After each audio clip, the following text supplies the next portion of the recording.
Welcome. I'm Sharon in for Dr. Rashad Ritchie. This is Indisputable.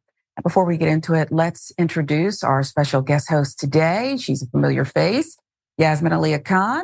A new podcast for you.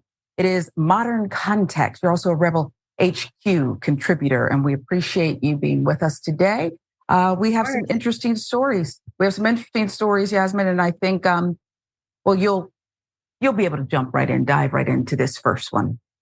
Ex-Trump aide claims Rudy Giuliani groped her during the January 6th insurrection. Any surprises? None so far. Cassidy Hutchinson is her name, another name that you've heard before. She alleges Rudy groped her on the day of the Capitol riot while another Trump lawyer watched. Former Trump White House aide Cassidy Hutchinson alleges in her forthcoming memoir that Rudy Giuliani groped her on the day of the Capitol riot. This is according to information obtained from Hutchinson's book, Enough, which is released at the end of the month. Now, here are more details for you, according to what she penned or perhaps had help doing so. We'll dig into that. I find Rudy in the back of the tent with, among others, John Eastman, she wrote. The corners of his mouth spit into a Cheshire cat smile, waving a stack of documents. He moves towards me like a wolf closing in on its prey. We have the evidence. It's all here. We're going to pull this off. You can just see the portrait she's painted there. Hutchinson says Rudy wrapped one arm around her body, closing the space that was separating them. She lowered her eyes and watched his free hand reach for the hem of my blazer. Ugh. I feel his frozen fingers trail up my thigh, she writes, according to The Guardian. He tilts his chin up. The whites of his eyes look jaundiced. My eyes dart to John Eastman, who flashes a leering grin. Hutchinson also writes that another pro-Trump lawyer, John Eastman, watched as Giuliani put his hand under my blazer, then my shirt. Insider with the details here, horrid as they are. I fight against the tension in my muscles and recoil from Rudy's grip. Filled with rage, I storm through the tent on yet another quest for Mark, as in Meadows. Oh yeah, he'll help you, won't he? Mark Meadows, the hero. That part's not in the book. That was just me. In the memoir, Hutchinson wrote of how she felt a creeping sense of dread that something really horrible was going to happen on January 6th.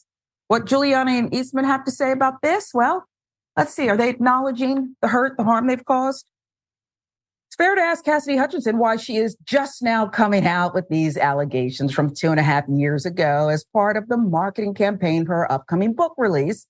Ted Goodman, political advisor to Giuliani, said in a statement to Insider, Mayor Rudy Giuliani will pursue all appropriate legal action against this disgusting lie. Now, he will not represent himself, okay? He's not really a lawyer anymore. Anyway, pretty sure Giuliani can't afford any more lawsuits, as we've learned earlier this week. They're piling up. Eastman's attorneys also released a statement on his behalf saying that he categorically denies Hutchinson's allegations, that he flashed her a leering smile at that time or at any time. He does not recall ever having met Miss Hutchinson, and did not even know who she was until her public testimony before the Select Committee in the House of Representatives in June 2022. That statement continued. Dr. Eastman is considering defamation litigation against those responsible for making or publishing these libelous allegations. And Yasmin, let's start there. When you go to an attorney, and I've been to my share, they usually give you an initial assessment of the case and whether it's worth filing anything. Here I can predict their legal assistant probably did not even put it on the calendar. What say you about the allegations, their merits, her credibility, and those she accuses? Yeah, so Cassidy has made headlines before. So it's always interesting whenever new information like this comes out. You know, you think you've heard everything, but then you find out that there's more. And whether or not that's because she's releasing a book kind of doesn't matter. That's a little bit beside the point for this conversation in particular.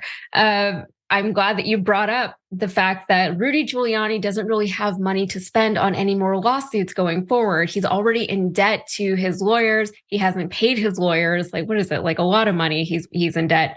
So right now it feels like empty threats. I don't know what Cassidy is hoping to get out of all of these allegations. I don't know what her next plan of action is, what her next move is in general, what she's hoping to get out of any of this, apart from maybe just selling some books, which in and of itself would be a good enough.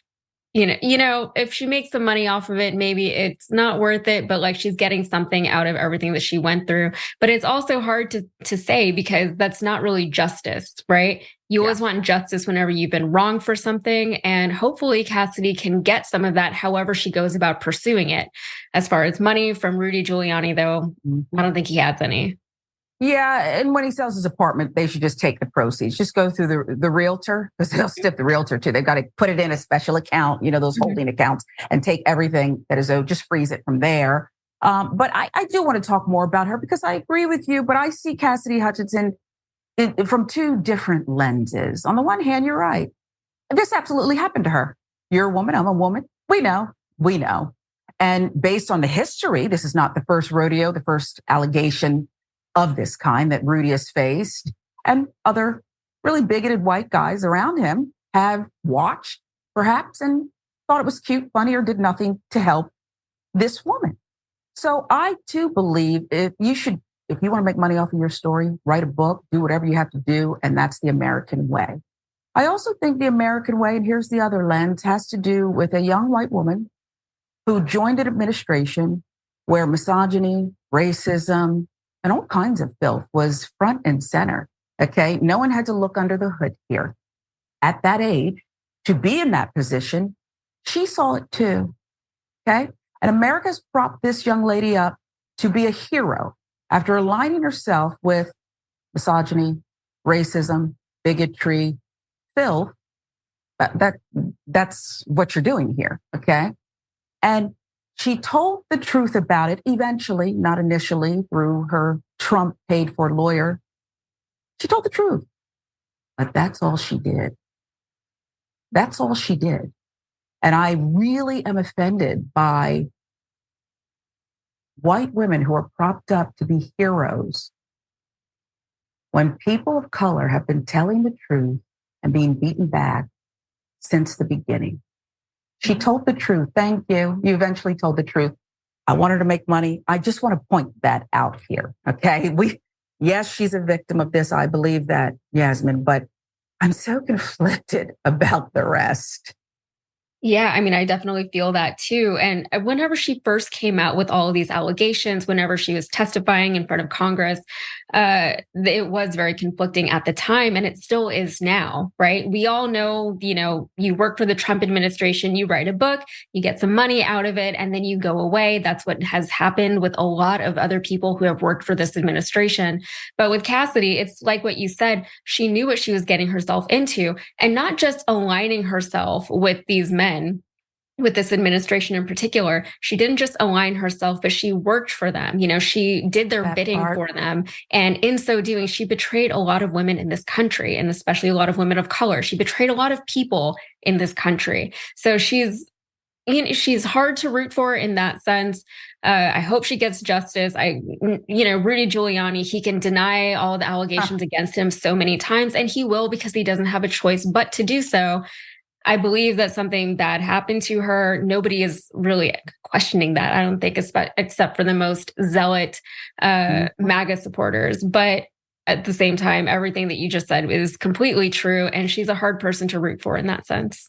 Yeah, for some of us. I just think that along with the systemic issues America has, this is representative of another. The bar is so low for some, so high for others that will never meet it. We'll never clear that bar. But now she has a book deal. She will be a millionaire if she's not already. And again, hailed a hero, just like that other guy who this mob was chanting, hang this man. And I think they would have done it. Group think they would have done it. And he's a hero for what? Certifying the election. Okay, not a hero. Robot, not a hero.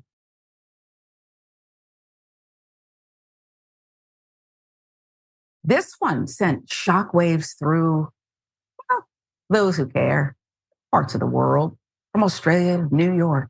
Rupert Murdoch has stepped down from Fox News Corp. Well, what's this about?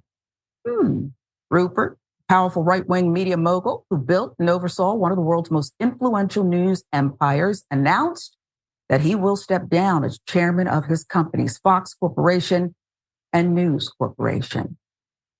As the leader of Fox and News Corporation, which publishes influential broadsheets such as the Wall Street Journal and tabloid New York Post, Murdoch has for decades commanded considerable influence in the Republican Party, matched by only a select few. His retirement comes at a key moment in the media industry as entrenched entertainment giants confront a sweeping transformation of the traditional television and film business, and consumers rapidly gravitate toward streaming services.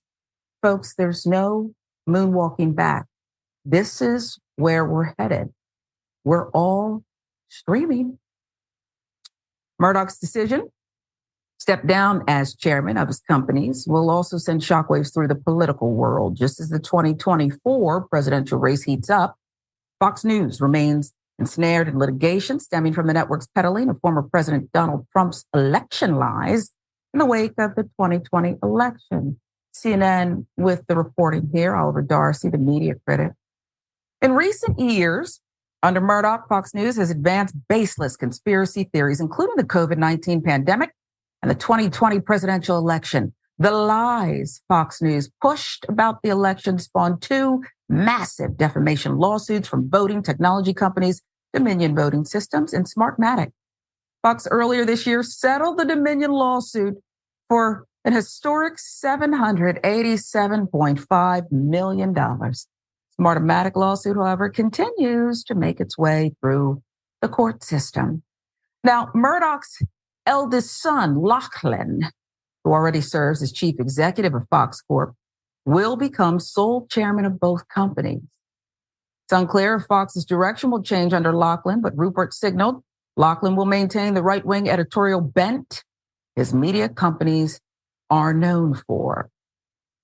However, Lachlan Murdoch has privately criticized Trump, saying that he disagrees with much of the way the former president behaves. People familiar with the matter told CNN last year. In some comments, Murdoch has gone as far as to tell people he believes if Trump were to run again, it would be bad for the country.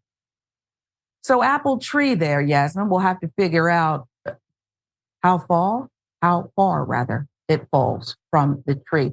Your initial assessment of this, because the board at Fox was after Rupert.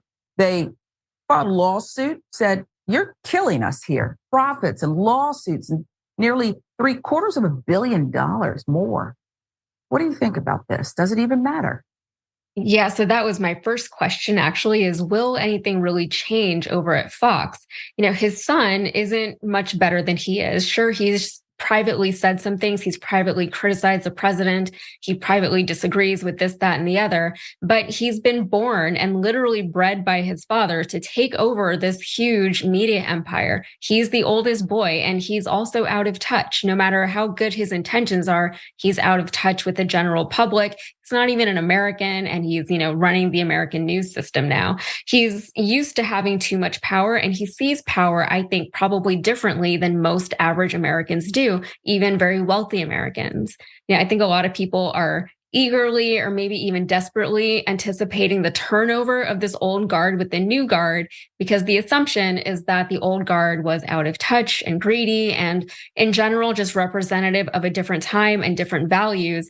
But I'm not so sure that the people that old guard was grooming, for lack of a better word, to take over for them, I'm not sure if they're any better, mainly because they grew up in a very different world than the world that the rest of us have grown up in.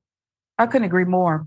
And as long as Rupert Murdoch is alive, and when you talk about his children who grow up the way you so eloquently and accurately describe, clearly want to remain at his hip, please him, do his bidding. That's what they've done. And if you think about the statement that was released or leaked or sources close to Lachlan say he criticizes the way Trump behaves and thinks if he wins again, it'll be bad for the country. How dorky is that?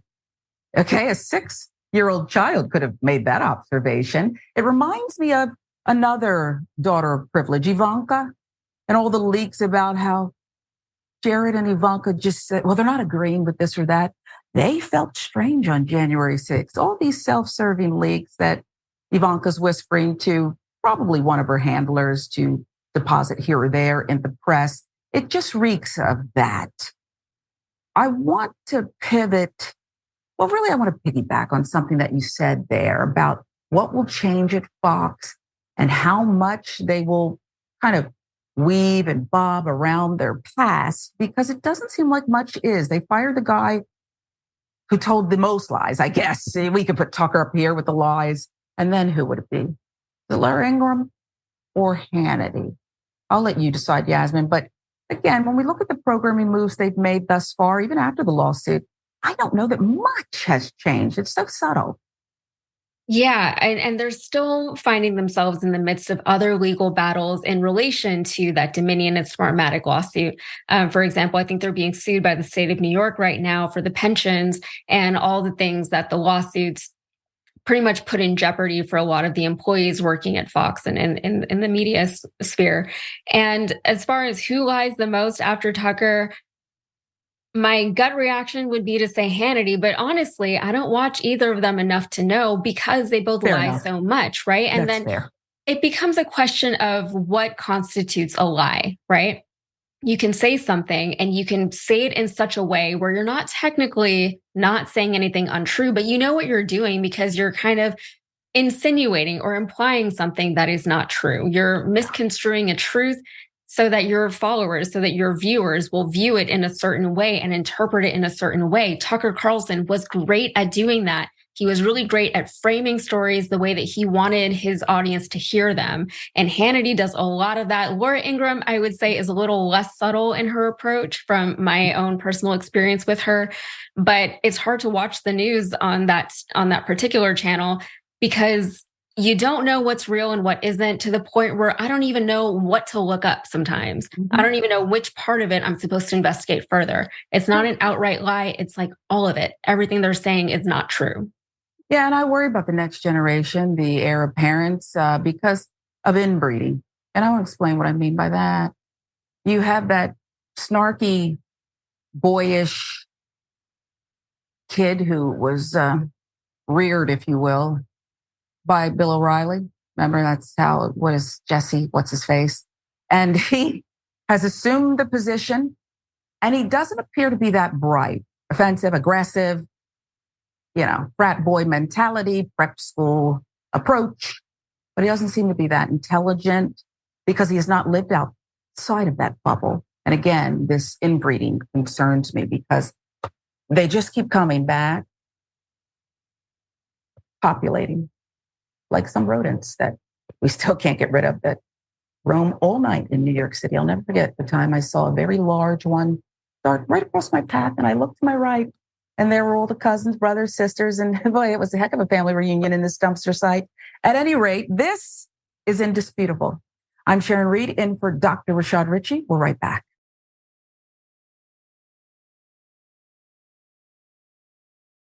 This is Indisputable. I'm Sharon Reed, in for Dr. Rashad Ritchie today. Yasmin Aliya Khan, Modern Context is the podcast. She joins us today as our special guest co-host. Always appreciated to see her on the screen. Some housekeeping for you. Really proud of Cenk's book and how well it is doing. We can tell how much time and care and energy poured into it. Justice is Coming is the title. It's Cenk's progressive manifesto. It's available now wherever books and audio books are sold. Battle Plan for Progressives is here. Get your copy of Justice is Coming. tyt.com/justice. You can get it right there, or local bookstore if you prefer to get it in person there. Members also get access to a limited restock of signed copies of Justice is Coming. For existing members, the link to purchase was posted to the YouTube community on tyt.com under announcements on Discourse, and it was sent out via email. Now, we're hearing that some people are having trouble checking out, so please try to sign in to Shop TYT. You can do it that way using the same login as tyt.com to verify your membership and make a purchase. It is a powerful read. justice is coming. So we'll all have to get together. And I know jank and book clubs and this and that, but we can continue. We can all continue to get together and talk about it. Let's get you some member comments here. TYT members first. Cabbage says popcorn oil is good and tasty for cooking. Handles high heat too. Just a random thought. Yeah, I know. That's aimed at me and my rat tangent that I went on last segment, but I couldn't help it. Some of these people are multiplying, and I wish that we could control them in some way, but then I'm a free thinker, and we all have a right to express a thought, even if it's dippy. Rudy Giuliani, let's talk about that topic. Trista says, thanks for framing this in the correct way, Sharon. I care about all women and do not want any woman to be victimized. But right-wing women have been telling us that men are under attack and masculinity is under attack, and women and LGBT people are the real problem. Now, when they are personally affected, that part, thank you, Trista, it is now me too. And Yasmin, I'll pause for a moment because that's really, she closed the loop for me. Trista did, because that's how I feel here. You and I, we know this happened to her. We can feel it as women. We don't want her to suffer. We want her to get what she deserves if she can't have full justice. But only when it happens to you. I got a problem with people like that, Yasmin. That's not what real empathy is about. Yeah, it's hard. It's hard to deal with for all the reasons that you just said. And the thing is we all know, we all could have told her, if you go work for people like this, something like this could very likely happen to you. You're going to be in this position later. But it is and I feel like I am a very empathetic person, but whenever people start to care about something just because it happened to them or just because it happened to someone that they love, that's not good enough sometimes. I'm glad that they got there eventually. We all want them to get there eventually. And genuinely, I don't want something like this to happen to any woman, to anybody. But it would have been nice if they got there a lot faster than they did. It would have been really nice for a lot of people. All we're asking for, we'll welcome you into the fold. Not trying to harm you, but that part. YouTube now, about Rudy Giuliani, putting it plainly, Malcolm X says Rudy Giuliani is a creep. Yep. Scott Smith says, and thank you for being a member. Giuliani he also thought he could take power away from Ruby Freeman and Shay Moss. Remember them? Mm-hmm. Okay, well, he claims to be the one being persecuted. You went around dripping hair dye everywhere and offending everyone. You're not the victim, sir. You're also no longer the mayor. I really don't want people calling him that, but that's just me. One more for you.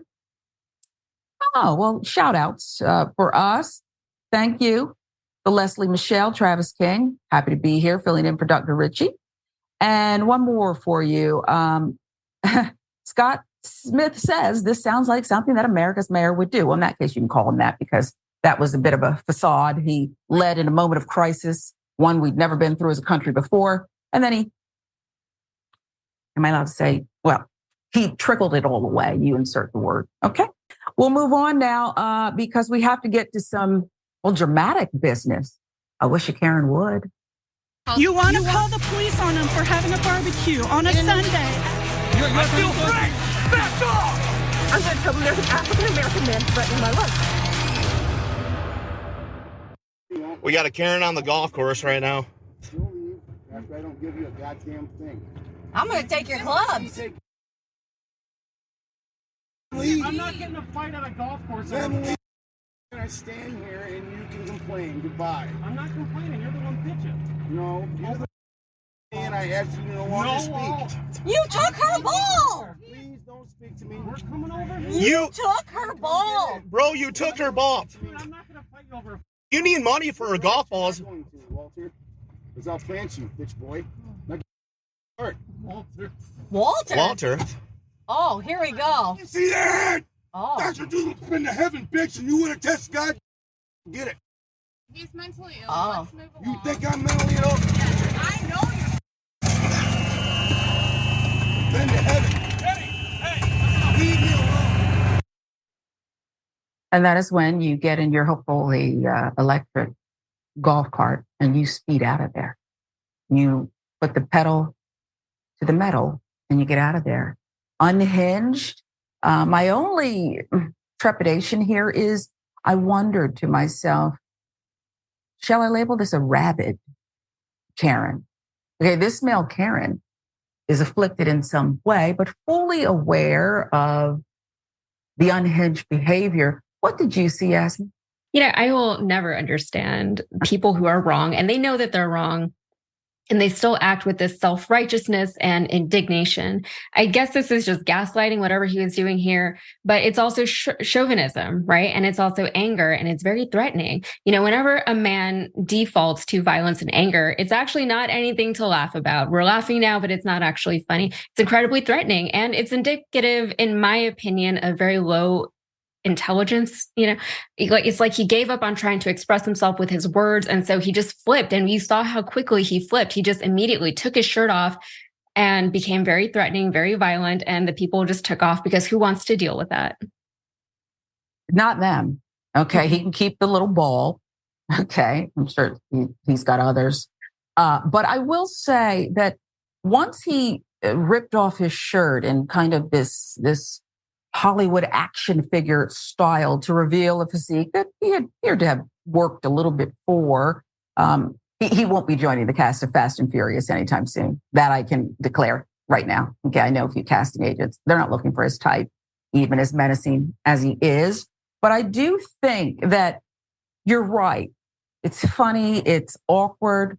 But when you do this kind of physicality, this display here, it's meant to threaten, harm, and push back people who, in this case, were just trying to have some fun on the golf course. I'll give you the last word.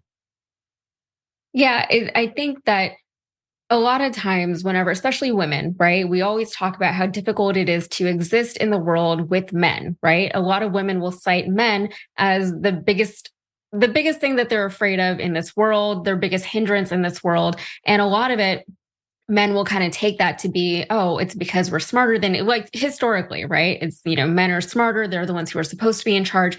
The only reason why men have any kind of dominion over women still is because they're physically stronger, right? And so if a woman gets too mouthy, she gets slapped, or she can, there's the potential for that happening. And all it takes is if she just angers a man enough, right?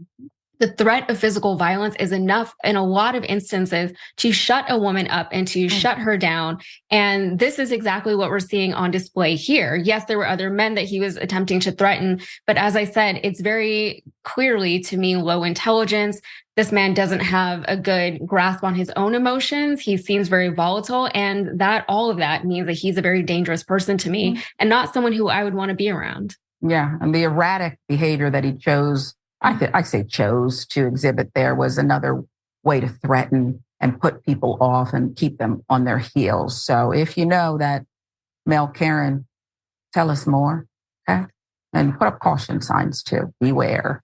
Rabid male Karen on the loose golf course. Could be spreading elsewhere.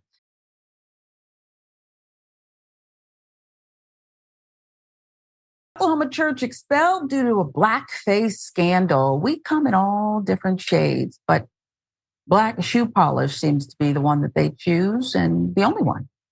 Tell you what we mean. Southern Baptists expel Oklahoma church amid blackface scandal. The report is this. Pastor Sherman Jacques of the Matoka Baptist Church in Ocala, Oklahoma, saw nothing wrong with the picture when he shared them on Facebook in 2017, and now earlier this year pushed back at criticism during a sermon where he claimed that he is not a racist, and there is a simple explanation for his action years ago. I mean, will you look at that? Just keep it up. You're defending this. There wasn't anything racial about it. I was singing Ray Charles, 7 Spanish Angels, and I said, I love Ray Charles music. How can you portray Ray Charles if you're not a black man? Raw story with the details. Doesn't look a bit like Ray Charles. Not even a bit like Ray Charles. Not a bit. Hair, face, lips, ignorant. As for the Native American woman costume, he said, one night we had cowboys and Indian night. Now see right there. That wasn't a drag queen performance. That was a theme night at Falls Creek, and I was fully clothed, and I did nothing sexual or lewd. Here's not to know what drag is about, okay? What are you talking about, sir? What are you talking about? See that photo? The church has now been kicked out of the Southern Baptist Convention. The SBC's executive committee took a vote on Tuesday and held Matoka Baptist Church to be, quote, not in friendly cooperation with the convention. Can we stop right there? Because I take issue with, they kicked him out, but what are you talking about? Not in friendly cooperation with the convention, Yasmin. Why can't people just say what it is? You're being racist and ignorant, and we don't want to be associated with you. Should I not be the publicist there? But I just think, Yasmin, what do you mean? I mean, you have to wonder, why did they word it that way? Who are they afraid of alienating? And why don't they want to alienate those people anyway? Why do they need to hang on to those people in the first place? There's so many things wrong with everything that we just saw and everything that was said in the story. Like you said, he was like, why can't I portray Ray Charles? He looks nothing like Ray Charles, right? No one would look at that portrayal of Ray Charles and say, that's Ray Charles.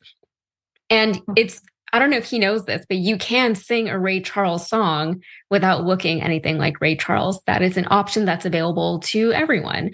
My question is, why is any of this happening in a church at all? Why are they doing any of this? Why are they portraying cowboys and Indians? Why is he so confused as to why that's a problem? It has nothing to do with drag queens. It has nothing to do with sexual displays. It's racist and it's archaic and it's very ignorant and it's offensive to a lot of people.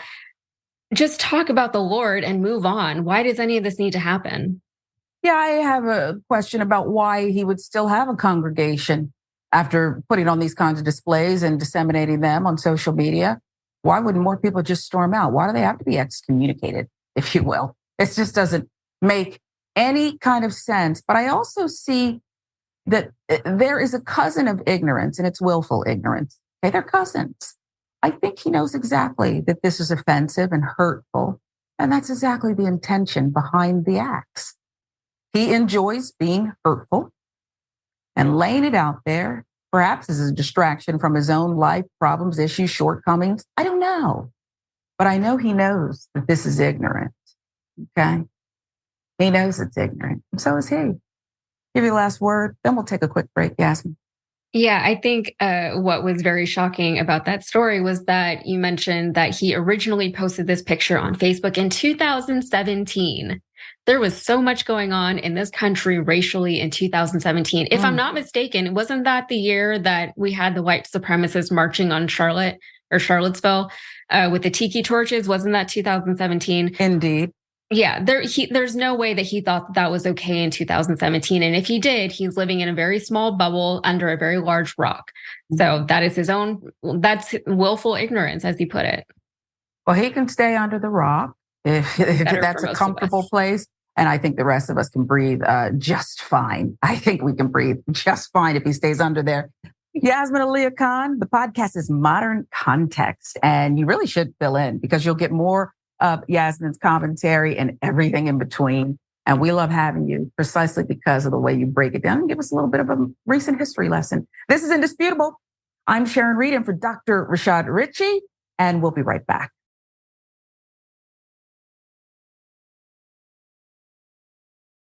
Welcome back to Indisputable. I'm Sharon Reed, in for the good doctor today, Dr. Rashad Ritchie, taking some time off. Yasmin Aliya Khan is our special guest co-host today. Let's get some more viewer comments. TYT member, Cats and Dragon, says this about that Karen on the golf course. That was a very disturbing male Karen. He seems to be highly dangerous, and the golf club should probably be notified about him, and an APB as well, I think, because you never know what somebody like that is going to do next. So yes, Cats. And Pastor in Blackface, V says, I guess he was portraying Ray Charles in that he was blind if he thought that he looked anything like Mr. Charles. Not a bit like him, fool. Oops. YouTube now, back to the Karen. Son of What says, he does that in front of the mirror. You know, you're right. Son of a what, you're right. That's exactly. He had it down perfectly. He had rehearsed it probably hundreds of times. And a YouTube member about Karen, me 2022, definitely a MAGA supporter. It's true. It's true. Scott Smith, last one. I've just gotten to the point where I can't identify with men anymore. And that's a shame. But then, would you want to identify with people like this? No. So you do you. Some of us have to go it alone until other people catch up. Now, have you ever been locked out of your car? Maybe you grab a hanger. I mean, that's what my parents did back in the day. You just try to kind of wiggle it down there. But the hanger is kind of this universal symbol for I'm having trouble. Maybe a neighbor or someone comes out to help. Hey, can I give you a hand? Or they arrest you and take you to jail. You decide. A black man trying to get into his own car is assaulted by cops. I can show you better than I can tell you initially. Hey, what the is y'all on? Hey, man, hey, he was getting in his own car. Let him go. Hey, bro, look. Hey, let him go. Let him go. Let him go. They already tried. Let him go. Oh, weak as hell. Laugh. I'm recording y'all. Hey, what y'all on? Hey, we should beat they. We should beat they. Oh. Hey, man, you ain't got to do my cousin, man. Hey, we calling the police on that bitch. Hey, man, let's go. Y'all kill me. Kill, man. Police is here. The nigga was trying to get in his own car. Hey, man, you have to go. Let him go.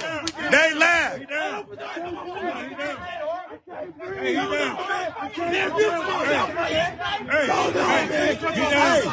Hey, call your supervisor. Hey, let him go. Get these motherfuckers on tape. Look at these motherfuckers right here, dog. Get off my cousin. That was his own car. You dumb motherfucker. That's his own car. You stupid motherfucker. They got guns out of shit. Right. Hey. Hey. That was his car. You stupid motherfucker. That's his own car. Dumb. You That's his car. Hell yeah, I got the on laugh. I got. I'm going to give you the rest of the details, but before I do, I want to just say this. Name calling, shouting, yelling, calling the cops stupid. Not helpful, but true. What are we supposed to do with these people? Detroit police officials investigating this video from a Facebook Live showing two Detroit officers wrestling with a black man for breaking into a vehicle as a crowd shouts to let him go. That vehicle, as the crowd repeatedly says, belongs to the man. Detroit Police Chief James White said Monday the officers were patrolling the area when they spotted the man trying to break into a car using a tool fashioned to open locked vehicles. The Detroit News with the details. One officer asked the subject for his name, and the subject refused to provide it. White said in a statement, for reasons that are not entirely clear, it appears that other individuals at the location were encouraging the subject not to provide his name. I didn't see that part of the footage. Maybe they have body cam. Well, for now, we'll just have to take the police statement, the police word for it. Yeah, okay. Officer then informed the subject that he was being detained. Subject then became extremely irate. And there came a point when he appears to direct another individual to let a pit bull loose against the officers. Now, I wonder why they wouldn't release that. Wouldn't they release that in their body cam footage and stuff? I didn't see any of that. One point after the initial officers called for backup, the officers who were there pinned the man to the ground, restricting his breathing as he resists the arrest. An officer also draws his firearm to threaten the crowd. Same officer later shows off his bite wound from the man to the crowd as they're trying to explain the man's story to the other officers, to which they remind him that he was choking the man. Now, the man, as seen in the video, locked himself out of his car and attempted to re-enter it. Officers attempted to handcuff the man who was wearing a Black Lives Matter hoodie. And after he ran onto a porch of a house. One officer was even seen on the footage pummeling the man as they grabbed him. Atlanta Black Star filling in more for us. As the scuffle escalates, the officers request backup, and within minutes, 2 more officers arrive on the scene. One officer draws his firearm in an attempt to control the crowd. Despite their efforts, the crowd continues to tell them they are making a mistake. He, the man, was arrested but not charged. 2 of the officers are on administrative duties during the ongoing investigation. This is, more ludicrous behavior. Okay? If this weren't so serious and disruptive and violent, and by the way, why are you pulling out your gun? That's helpful. Yeah, okay. But it's violent. And if it weren't so disgusting, it would almost be a not so funny old SNL skit. Someone with a hanger a black man, and then everybody swarms him, asks questions. Nope, we'll just arrest him and beat him up in the process. That's how dippy, dumb, ludicrous this is. These are the best and the brightest, the heroes. All you do is say, hey, what are you doing? Can we help? And if he was not a criminal, he might have said, sure, I'm locked out, officers. Do you maybe have a way to help?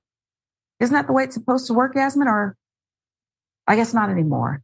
Not ever. Yeah. I mean, whenever you introduce guns into a situation, all of a sudden, any kind of normal modes of communication go out the door. I don't think I would be able to communicate effectively with somebody who I knew was coming at me in a threatening way with a gun in his pocket, right? And you mentioned earlier that we just have to take the cop's word for what happened.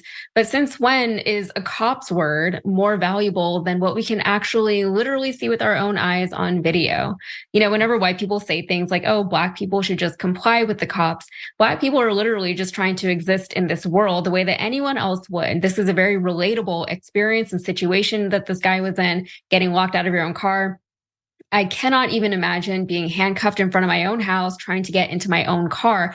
And not just handcuffed, but as you said, it was a very violent scene. This man was attacked. He was physically assaulted by cops who were packing deadly heat. And even with the bystanders attempting to explain that this was his own car, the cops still chose to escalate the conflict even after they were informed that there actually is no conflict at all. And how many cops were there? You know, like, and Republicans want to talk about how police budgets aren't big enough. How many cops were needed at the scene when nothing was happening?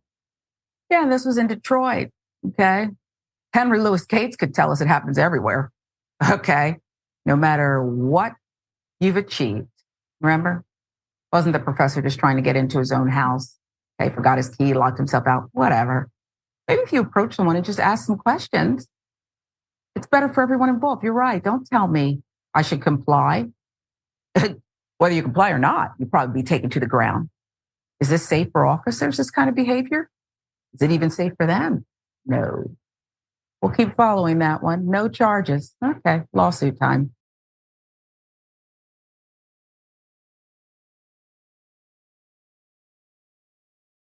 Hey, I just recorded you still pouring boiling water over my paint job. No, it wasn't boiling water. Hot water that's still steaming. Yeah.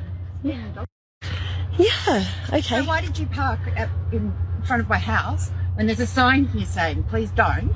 Darling. And the street is empty. Why would you park here? The street is not empty. Why would you park here? Why would you park here?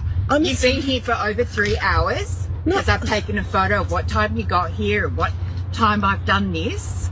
Okay, I'm already going to court because there's probably a friend of yours that was parked here last time. I'm sorry. So how did you happen to be there with your camera? Sorry. So I just walked. I was walking down the street. I just walked down the street when I was doing that. Okay, I'm going to call the police. Okay, go right ahead. Because that's actually not okay. So do you work with your...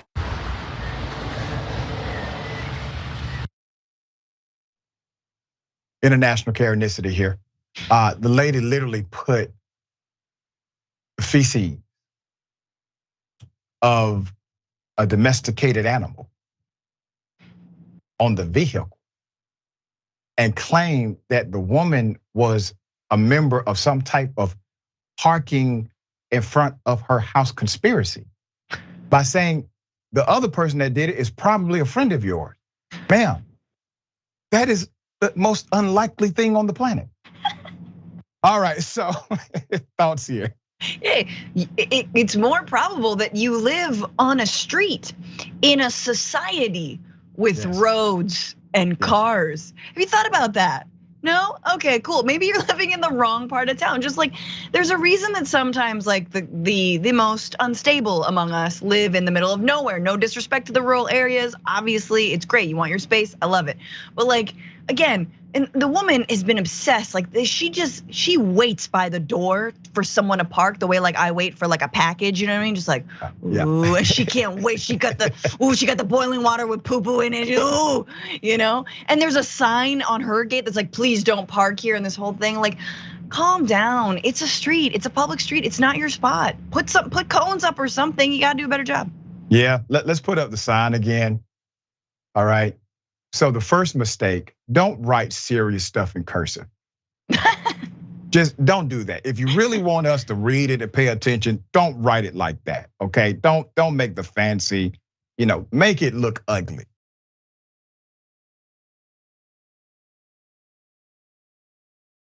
Good parents take their children on eye-opening experiences like, museum.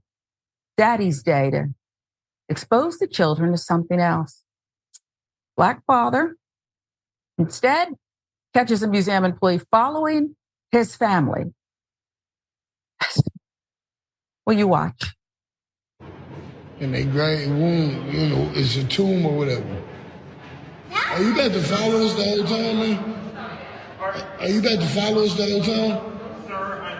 I'm asking. I asked you a question. I didn't say nothing else. Are you about to follow me the whole time? Because if you're gonna follow me the whole time, then give us a goddamn tour. I know how to control my kids. You asked me to make sure they don't run. I'm not gonna do that. I said I know how to control my kids. You asked me not to make sure that they don't run. I will do that. Now, if you're gonna follow me the whole time, then give me a tour. Make it worth my while. Then otherwise, stop following me. I'm trying to enjoy the museum with my kids. Are you following anybody else that got kids? Because I'm not the only one here with kids. Are you following anybody else? Are you not going to argue with me? Because it do you no good. Because I haven't done anything. It's going to look like you being racist to a black man with his 2 children at the museum. I'm not trying. Because you're not over there following them. You're not following them. You're not following them. They have a child too. They have a small child too. So, no, there ain't no excuse. Either you're being because I'm a man or you're doing it because I'm a black man. It's in both ways, you're being different. I didn't do it that way. Okay, so are you about to give me a tour? Are you about to give me a tour? I can talk to you about some of the art if you'd like, sir. If you're gonna follow me around, then you better give me a tour. My favorite part is that he asked a bunch of questions that I guess are rhetorical because he doesn't even let him answer because the answers would have been dumb. We'll tell you more. Black father enjoying the museum with his children when he's told by an employee right there that he would need to make sure his children are under control, as they clearly are from the video. Right? As he's walking around enjoying the museum with his kids, the employee can be seen lurking behind a pillar, following them. This is when the man decided to record, despite the fact that there were other parents with their kids. The man mentions that others were not reminded to control their kids or followed, for that matter, around the museum. That is, without a tour offered. And look at the smugness. Look at the I'm so bothered. You're stalking me, bro. You're stalking me and my kids. So why are your arms crossed? Look at the body language, okay? And why are you so put out here? I don't understand this except for the fact that I am a person of color. I'm Black. And this is what happens. This is what they do. But Yasmin, I take issue with even he pays the price of admission, or I don't know if it's free or not. But the first thing he's told is make sure you control your kids. who are you talking to exactly? Yeah, that's such a weird thing to say to a parent. Like, you're in a museum. People understand that there is a decorum about it. They understand to take care of their own kids. If they don't, then you can have a conversation. But why would you start that way? And I love that you brought up his smugness. That was what really stood out to me, was the look of exasperation on this man's face. Like, he's so annoyed that he called out for following this father and his 2 children around. And the dad brought up a really good point that he's not the only parent there with children. So why was he being followed? And this makes me so sad, because anyone who watches me on Rebel HQ or anywhere knows that I always get very sad whenever I see that there are young people who want to learn and want to be educated and want to have access to certain spaces, and they're denied that. I think it's such a crime. I think we need to be encouraging these things. I love that this dad was taking his children to the museum in the first place. Kudos to him. Kudos to that guy. But why would anybody want to make that experience less enjoyable, not just for the parent, but also for the children? They're going to remember that instance. Yeah, and I'm glad that you left it there, because that's another thing. I'll never forget, my mother took us to an amusement park the day with friends. When we were driving home, we were almost to our home, and she was pulled over in one of those speed traps. And I mean, she was probably going too slow, if I know my mother. But the way the police officer addressed her, very, very menacing, very rude, just disgusting. I'll never forget it. I felt so horrible for my mother. I went home, I emptied my piggy bank, and I said, here, I want this. You pay the ticket with this, Mom. I'll never forget it. We often ignore the fact that Black children are watching, and they see by example how they are to be treated, meaning they're less than, and how their parents will be treated in an undignified, dehumanizing manner right in front of them. It is one of the first lessons they learn. Much more to come. We'll have other stories for you on Indisputable. I'm Sharon reading for Dr. Rashad Ritchie. We'll be right back.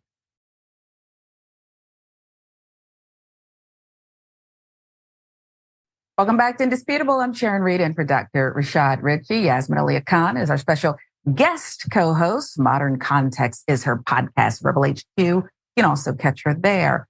Let's get you some viewer comments about that man trying to get into his own car. We've all locked ourselves out before in Detroit.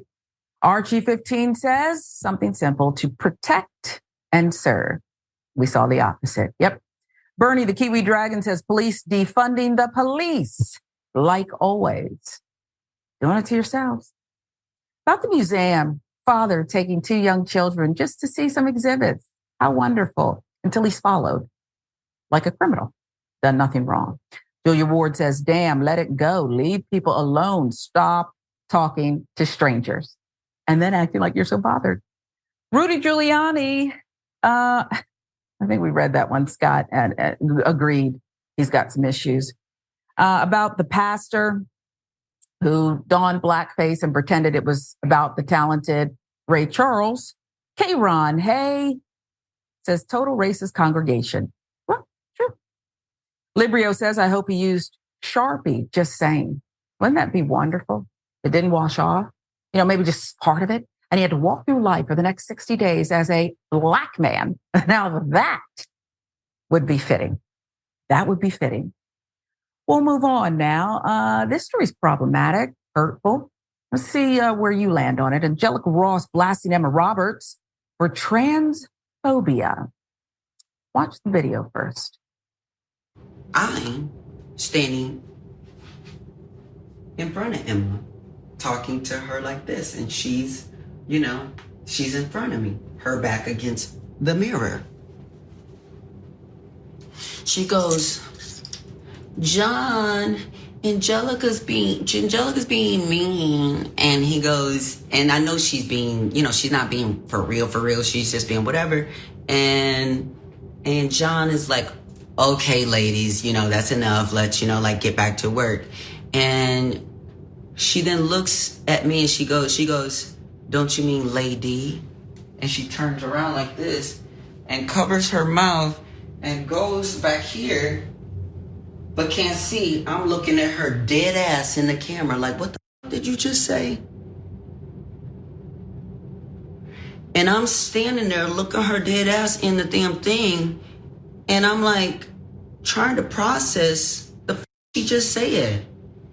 And I'm like, I'm standing there and she walked away. My blood is boiling. Because I'm like, if I say something, it's gonna be me. That's the problem. And I know this because there was someone who spoke up about what she was doing and they got repercussions from it. Not her, they did. So when I saw that happening, I was just like, I'm done. I didn't speak to that bitch the entire time after that. So we had scenes together and I never spoke to her. She said to me, she could feel the energy coming off of me. She was like, are you okay? You haven't been talking. I'm like, Cause bitch, don't play me. You've been playing mind games with everybody on the set and everybody's been waiting for the moment that you would get me. And that's exactly what it is. It's a mind game. You offend me in the worst, most horrific way.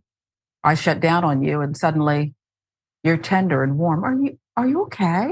Is everything okay with you? You know, you can talk to me, right? Okay. Roberts is no stranger to controversy. Give you a little background. TMZ reported back in 2013, Emma Roberts was arrested for a domestic violence incident in Canada after allegedly bloodying her then boyfriend, Evan Peters. And earlier this month, she was criticized over her treatment of a Black Secret Service agent. Get your niece, Julia. Might want to pull your niece aside, okay, and remind her how she got here. I didn't say she didn't have talent. Talk to your niece, okay, baby girl. Roberts is, of course, the niece of Julia Roberts, the daughter of Eric Roberts. Ross would also call out Roberts' poor on-set behavior towards others. Now watch this. Crybaby was like, what are you going to do about it, John? You going to cry? You going to cry about it? When, John? You know, like, I was like, I just looked, I was like, he was just trying to tell, like, because we were trying to move scene. Like, she was trying to make it very clear that she was number one on the call sheet and she was the one in charge. And she was making sure that her trailer was right outside of the sound lot. And so one of the actors, like a lot of the actors just like, folks seemed like they were just kept ready they wanted to fight her all the time because it was just like, she was playing like psychological games on set. Like she was playing mind games with people. And so one of the actors comes up to me and was like, he's like, one of the actors comes up to me, they're like, can you believe that bitch? they're like, she had the nerve to ask us what we were all making for this show. And mind you, I was not in the circle. I was not in the circle when this conversation was happening. And they were telling me that she was playing, she was smoking her cigarette. You know, she smokes her cigarette outside the trailer. And it's in like, okay, well, what's everybody getting paid? And I don't think nobody was really like answering the question or whatever. And what the actor told me, I guess, allegedly, right? What the actor told me is that she was like, well, as long as you're not getting paid more than $100,000 an episode. And then like kind of walked away, you know, type of situation. And so when I was filming my coverage, she kept like playing with this whoopee cushion while I was doing my coverage. This is when you call up Kenya and Marlo from Atlanta Housewives and say, can you invite Emma Roberts out in the A and spend the evening with her and kind of get her all the way together? This is crazy. The showrunner now, Ryan Murphy, appears to have a history of tolerating on-set bad behavior of this series leads. Leah Michelle is also allegedly known for being a terror and bully on the set of Murphy's other hit show, Glee. Speaking of Murphy, in a series of posts on Twitter, Ross shared screenshots of email conversations she had with the Pose and American Horror Story creator, claiming that he ghosted her after saying he wanted to work with her on a season of AHS, causing her to miss other opportunities like a Marvel role. That's a big deal, right? A lot of actors want to be part of a franchise like that. Ross then shared an email from almost 2 years later, sent in February 2022, in which she follows up with Murphy about the project. In the email, Ross asked if she can be involved in the production side of the project as well. In the caption for the post, Ross reveals that when she sent that email, she was still contractually in first position with the show. And added, mind you, Marvel had called twice now. I haven't heard from him since. Vulture with the reporting. Earlier this year, Murphy's production company is being sued by the family of Paul Woodward, an American Horror Story crew member who died on his 25th wedding anniversary after contracting COVID-19 on set, are suing the producers alleged safety measures were ignored on set. Documentary called The Price of Glee highlighted the tragedies on another of Murphy's shows, Glee. Outside of the tragic deaths of 3 major cast members, there were deaths among the crew as well. 2 members died of a heart attack: Jim Fuller, an assistant director, and a man named Paul, who was in charge of props. In addition to sailing, there were 2 more deaths by suicide: Nancy Motes, a production assistant, and an unnamed rigger. There are many complaints of crew members being overworked on the Glee set, according to that documentary. There's been fallout from Ross's calling out Roberts and Murphy. Emma Roberts apologized to Ross, with Ross posting this: "Thank you for calling, apologizing, recognizing your behavior was not that of an ally. I will leave the line open to follow up on your desire to do better and support social justice causes with your platform." No response, though, so far from Ryan Murphy. The outlandish behavior, I strike that word. I don't want to go with outlandish, Yasmin, because this is quite believable behavior when you are entitled, when you are privileged, when you are a Nepo baby, and no one's going to check you, boo. What are your observations as Angelica's chronicled what happened to her? Yeah, it's so easy to not antagonize people, even if you don't understand what that person is going through, even if you don't care to, you could just say nothing. The fact that anything was said at best was some mean girl behavior, but at worst, it's incredibly insensitive, and it made someone feel unsafe in their workplace. And that's not something that anyone should have to deal with. Work is already very difficult. Don't make it any more difficult than it needs to be. And look, I obviously don't know Emma Roberts personally, and I'm not terribly familiar with her work as an actress. As we were saying during the break, I don't think I'm in her target market for the work that she does, but I am more familiar with Lea Michele because, don't tell anyone this, I'm very into Broadway. So I've been familiar with Lea Michele for a while, since even before Glee. So I have gone down a bit of a Ryan Murphy rabbit hole once or twice, and he is no stranger to problematic and toxic sets. And he really seems to excuse a lot of the terrible behavior from his starlets that goes on those sets. I don't know if he's just, all about the craft. I don't know if he's just trying to get the most out of his employees, but at least according to a lot of the Glee cast members who have spoken out against Ryan Murphy and against working with him, it really doesn't bring out the best in his actor. So I don't know what his end goal is. It's not producing a better outcome for him. And he just hired Kim Kardashian to star in the latest season of American Horror Story. And that has also been met with a lot of mixed feelings from people. And you know what? You bring up an important point, because maybe he likes that type. Maybe he enjoys that kind of disjointed, divided set. Maybe he enjoys it. He likes being friends with people like that and kissing up to starlets. So perhaps he enjoys this kind of personality. And you're right, if his next booming project stars the most famous woman in the world, look at me, that might be his play and his formula for success, but it doesn't feel very good to somebody else who's just working towards their own goals and their own dreams. The ghosted portion, Yasmin, could that just be the confusion, hey, I didn't mean it. Because to me, it seems like, given all the other evidence, some of it circumstantial, that was deliberate as well. Yeah, I think that you can tell a lot about somebody, not just from the things that they say, but also from the things that they don't say. And to be fair, you can't comment on everything, right? If you're a public official, I think a lot of times you're expected to say something all the time. But no, if you're called out specifically and it's even in a personal instance, if somebody's saying, hey, this is the thing that happened and I need to know how you feel about it, I need to know what you're going to do about it, and then they just choose not to address it, then I think that is a problem. So, we'll see what happens with not just Emma Roberts' career going forward, but also Ryan Murphy's, because, this is a pattern of behavior for him, as well as for Emma Roberts, as well as for Lea Michele. But Lea Michele, I think, is at least trying to rehabilitate her image in the press and in the public. So we'll see. Yeah, two Americas, though, included in Hollywood, because there are those who seem to get a second chance and those who just are, cast off to the side. Isaiah Washington, where have you been lately? Anyway, this is Indisputable. I'm Sharon Reed in for Dr. Rashad Ritchie. We're right back.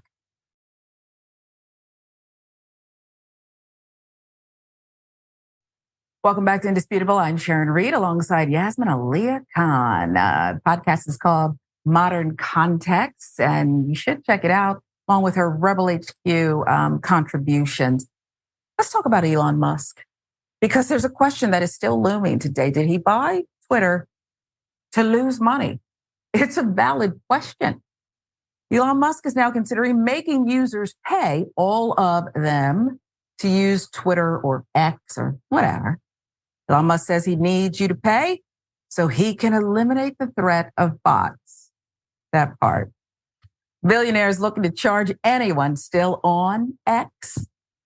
There's less people now. The news was reported on the platform by Bloomberg's David Lee, who wrote Elon Musk revisited an idea apparently floated privately in the past, charging everyone to use Twitter, a lower tier than premium. We're moving to a small monthly payment for use of the X system, he just told Benjamin Netanyahu, saying it's the only way to stamp out bots. Mediaite with the reporting.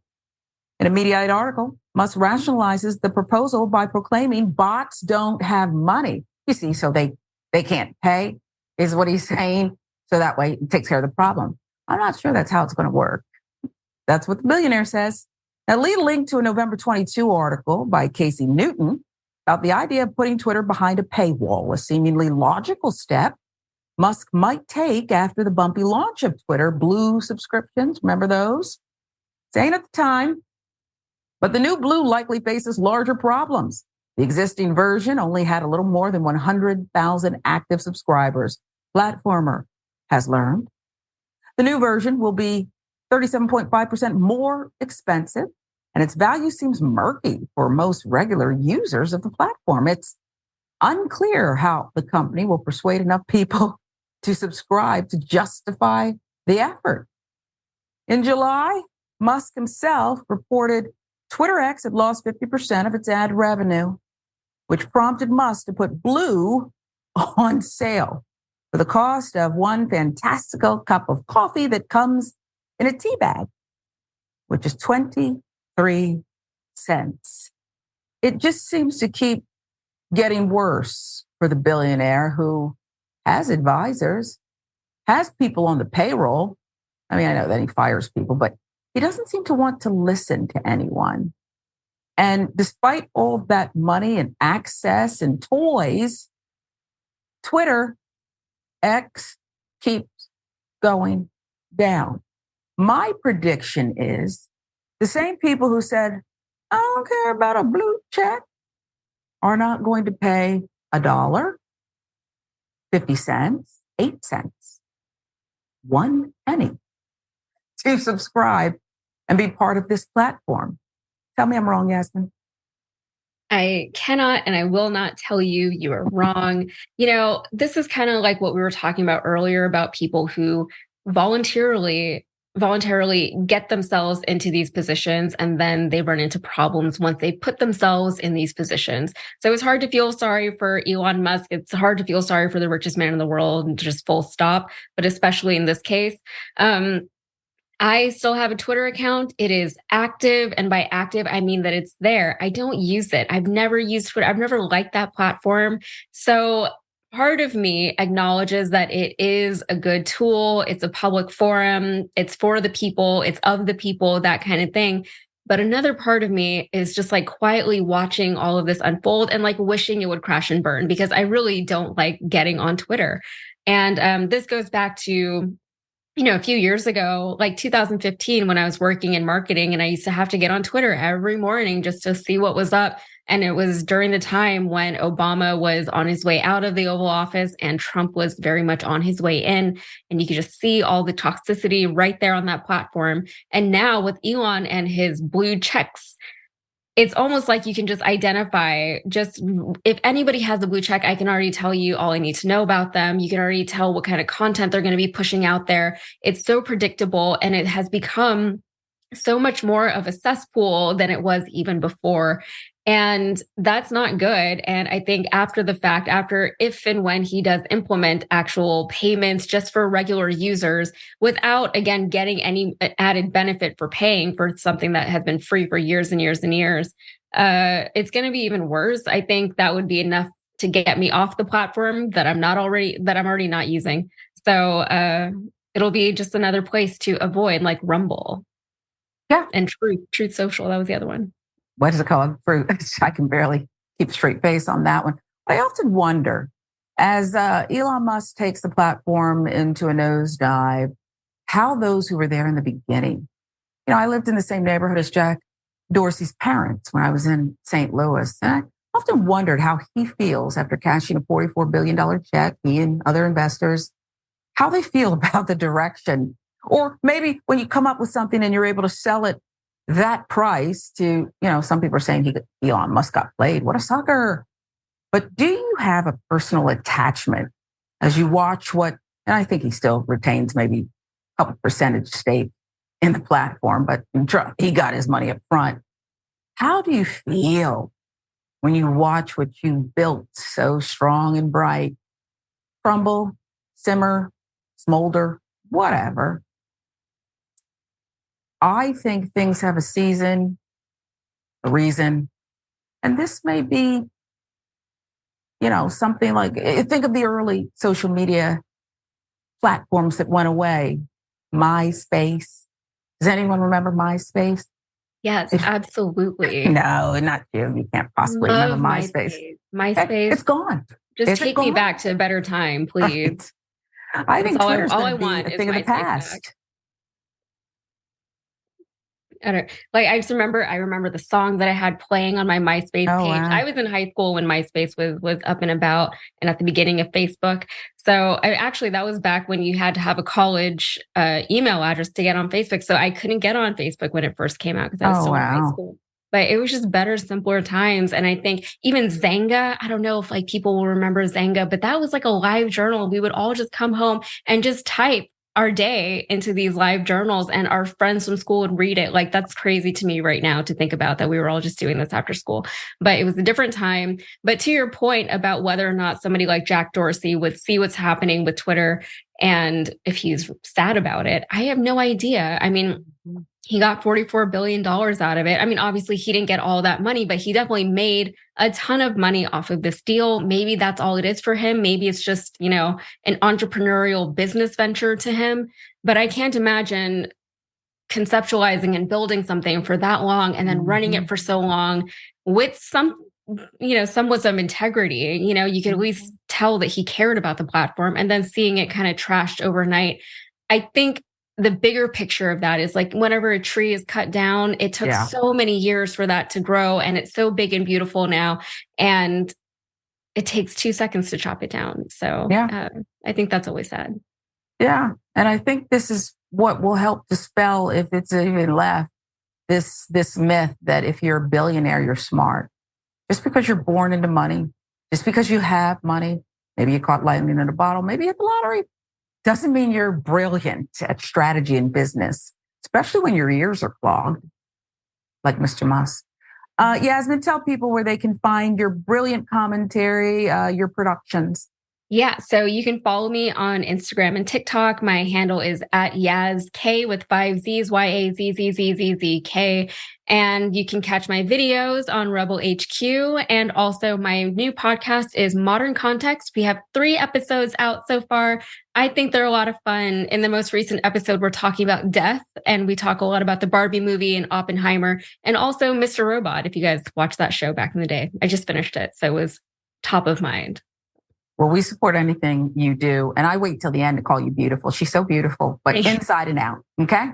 Okay. We lead with her commentary and her brilliance. Thank you so much, Yasmin. I'm Sharon Reed in for Dr.